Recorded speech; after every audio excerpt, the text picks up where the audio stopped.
ನೋಡಿ, ಇದು ಮೀನರಾಶಿ 2026 ವರ್ಷ ಭವಿಷ್ಯವನ್ನ ಒಂದು 3 ಗ್ರಹಗಳು, ಮುಖ್ಯವಾಗಿ ಗುರು, ಶನಿ ಮತ್ತು ರಾಹುಗಳು ಯಾವ ಪೊಸಿಷನ್ನಲ್ಲಿವೆ ವರ್ಷ ಪೂರ್ತಿಯಾಗಿ ಅನ್ನೋದನ್ನು ತಿಳ್ಕೊಂಡು ಸಾಮಾನ್ಯವಾಗಿ ಒಂದು ನಿರ್ಣಯವನ್ನು ನಾವು ತೆಗೆದುಕೊಳ್ತೇವೆ. ಇದು ಗೋಚರ ಫಲ. ಇದ್ರ ಜೊತೆಗೆ 4 ಸಂಗತಿಯನ್ನು ಗಮನಿಸತಕ್ಕದ್ದು. ಇದು ಗೋಚರ ಫಲ ಯಾವ ರೀತಿಯಾಗಿರುತ್ತೆ ಅಂತ ಅನ್ನೋದನ್ನು ತಿಳ್ಕೊಳ್ತೇವೆ. ಅದರ ಜೊತೆಗೆ ನಿಮ್ಮ ದಶಾಫಲ ಅಂತಂದರೆ ಸದ್ಯಕ್ಕೆ ವರ್ತಮಾನದಲ್ಲಿ ನಿಮ್ಮ ಯಾವ ದಶೆ ನಡೀತಾ ಇದೆ ಅದನ್ನು ಕೂಡ ತಿಳ್ಕೊಳ್ಳೋದು ತುಂಬ ಒಳ್ಳೆಯದು. ಅದರ ನಂತರ ನೋಡಿ, ಈ ಗ್ರಹಗಳು ಅಥವಾ ಬೇರೆ ಗ್ರಹಗಳು ನಿಮ್ಮ ಮೂಲ ಜಾತಕದಲ್ಲಿ ಯಾವ ಸ್ಥಾನದಲ್ಲಿ, ಒಳ್ಳೆಯ ಸ್ಥಾನದಲ್ಲಿದ್ದರೆ ಅವುಗಳ ಕೆಟ್ಟ ಪ್ರಭಾವ ಕಡಿಮೆ ಆಗುತ್ತೆ, ಒಳ್ಳೆಯ ಪ್ರಭಾವ ತುಂಬ ಜಾಸ್ತಿ ಆಗಿರುತ್ತೆ. ಕೆಟ್ಟ ಸ್ಥಾನದಲ್ಲಿದ್ದರೆ ಕೆಟ್ಟ ಪ್ರಭಾವ ತುಂಬ ಜಾಸ್ತಿ ಆಗುತ್ತೆ, ಒಳ್ಳೆಯ ಪ್ರಭಾವ ಕಡಿಮೆ ಆಗುತ್ತೆ. ಇದನ್ನು ನೆನಪಿನಲ್ಲಿ ಇಟ್ಕೊಳ್ಳಿ. ಇನ್ನು 4ನೇ ವಿಷಯ ಅಂತಂದರೆ ನಮ್ಮ ಜ್ಯೋತಿಷ್ಯಕಾರರು ಹೇಳಿದ ಹಾಗೆ ಕರ್ಮದೋಷ. ಕರ್ಮದೋಷ ಅಂತಂದರೆ ನಾವು ಮಾಡುವಂಥ ಕೆಲಸ ಕಾರ್ಯಗಳು ಅಂತ. ಒಳ್ಳೆಯ ಕೆಲಸವನ್ನು ಮಾಡಿದಾಗ ಗ್ರಹಗಳು ನಮಗೆ ತುಂಬ ಒಳ್ಳೆಯ ರೀತಿಯಾಗಿ ಸಪೋರ್ಟ್ ಮಾಡುತ್ತೆ. ಅದೇ ಕೆಟ್ಟ ಕೆಲಸವನ್ನು ನಾವು ಮಾಡ್ತಾ ಇದ್ದೆವು ಅಂತಂದರೆ ಒಳ್ಳೆಯ ಗ್ರಹಗಳು ಕೂಡ ನಮಗೆ ಒಳ್ಳೆಯ ಫಲವನ್ನು ಖಂಡಿತವಾಗಿಯೂ ಕೊಡೋದಿಲ್ಲ. ಈ 4 ಸಂಗತಿಯನ್ನು ನೀವು ಗಮನಿಸ್ತಕ್ಕದ್ದು. ಅದರಲ್ಲಿ ನಾನು ಬರೀ ಇವತ್ತು ಗೋಚರ ಫಲವನ್ನು ಗಮನಿಸ್ತಾ ಇದ್ದೇನೆ, ನೋಡ್ತಾ ಇದ್ದೇವೆ, ಅಭ್ಯಾಸವನ್ನು ಮಾಡ್ತೇವೆ. ನೋಡಿ, ಮೀನ ರಾಶಿಯವರಿಗೆ ಆಲ್ಮೋಸ್ಟ್ ಆಲ್ ಸ್ವಲ್ಪ ಕಷ್ಟದ ಕಾಲ ಅಂತ ಕೂಡ ನಾವು ಹೇಳಬಹುದು. ನೋಡಿ, ಯಾಕೆ ಅಂತ ಕೇಳಿದ್ರೆ, ನೋಡಿ, ಮೊದಲು ಗುರು ಒಂದು ಪಂಚಮದಲ್ಲಿ ಅಂತಂದರೆ ಕರ್ಕದಲ್ಲಿದ್ದಾಗ ಮಾತ್ರ ಈ ಒಂದು ಕಾಲಾವಧಿ ಜೂನ್ನಿಂದ ಅಕ್ಟೋಬರ್ವರೆಗೆ ಸ್ವಲ್ಪ ರಿಲೀಫ್ ಇರುತ್ತೆ ಖಂಡಿತವಾಗಿ. ಆದರೆ ಅದನ್ನು ಬಿಟ್ಟರೆ ಚತುರ್ಥದಲ್ಲಿರ್ತಾನೆ, ಷಷ್ಠದಲ್ಲಿರ್ತಾನೆ, ಇವೆರಡೂ ಗುರುಬಲ ಖಂಡಿತವಾಗಿಯೂ ಇರೋದಿಲ್ಲ.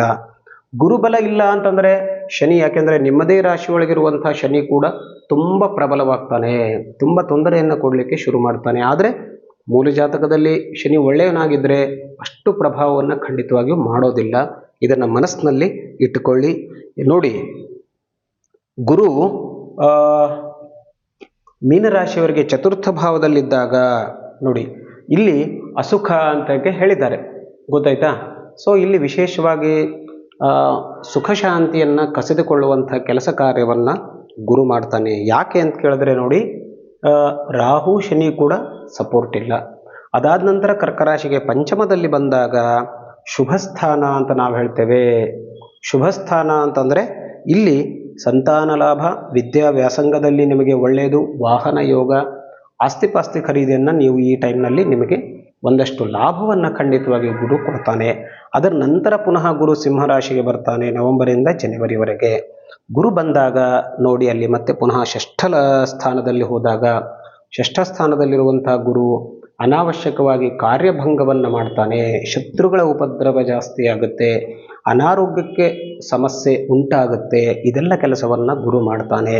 ಸೊ ಗುರು 2 ಸ್ಥಾನದಲ್ಲಿ ನಿಮಗೆ ವಿಶೇಷವಾಗಿ ಲಾಭದಾಯಕನಾಗಿಲ್ಲ, ಆದರೆ ಒಂದು ಸ್ಥಾನದಲ್ಲಿ ತುಂಬ ಚೆನ್ನಾಗಿರ್ತಾನೆ.